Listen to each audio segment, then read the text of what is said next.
అమ్మవారు స్థూలమైన రూపంతో అనగా మంగళమయ సౌందర్యంతో శ్రీ భువనసుందరిగా తొలుత వర్ణించబడింది.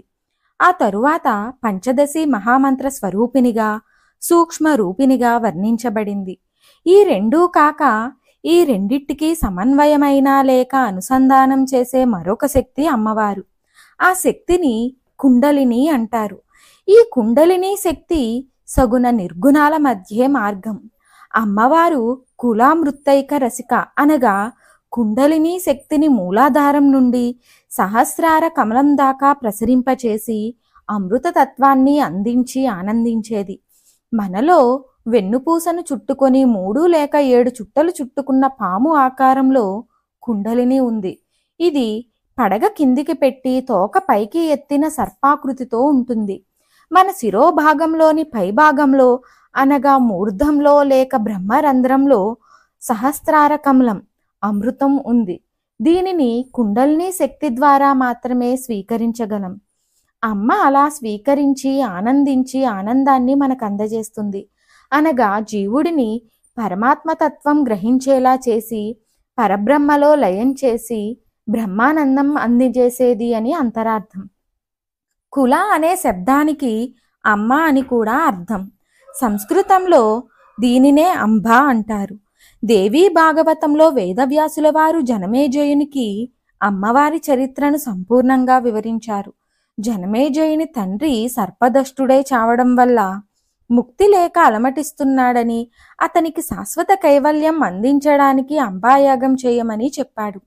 అప్పుడు అంబాయాగా విధి విధానాలు వ్యాసుడు అతనికి వివరించాడు. అమ్మవారు కుల అని పిలువబడుతుందని, అమృతం అనగా యజ్ఞద్రవ్యమని, అంబాయాగం శాస్త్రోక్తంగా చేసి అందులో వేద మంత్రాలతో హవిస్సును వేయమని, ఆ హవిస్సును అమ్మవారు ప్రీతితో స్వీకరిస్తుందని, అలా స్వీకరించే అమ్మవారికి కులామృతైక రసికనామం ఉన్నదని అంటాడు. దేవీ భాగవతంలోని కొన్ని ముఖ్య శ్లోకాలు దుర్గా సప్తశతి వంటివి పారాయణం చేస్తేనే అంబాయాగం సంపూర్ణంగా ఫలితాన్నిస్తుంది. పై మంత్రం ఒక్కటి శ్రద్ధగా గురూపదేశం పొంది జపిస్తే నిత్యం దేవీ భాగవతం పారాయణ చేయడం వల్ల, దుర్గా సప్తశతి పారాయణం చేయడం వల్ల, అంబాయాగాన్ని శాస్త్రోక్తంగా చేయడం వల్ల కలిగే ఫలితం కలుగుతుంది. మంత్ర ప్రయోగం ఫలితం తెలుసుకుందాం. వెన్నునొప్పి ఎక్కువగా ఉండి అది తీవ్రంగా బాధ పెడుతున్నప్పుడు, వెన్నునొప్పితో కూర్చోవడానికి కూడా ఇబ్బంది అవుతున్నప్పుడు ఈ మంత్రజపం అద్భుతంగా పనిచేస్తుంది.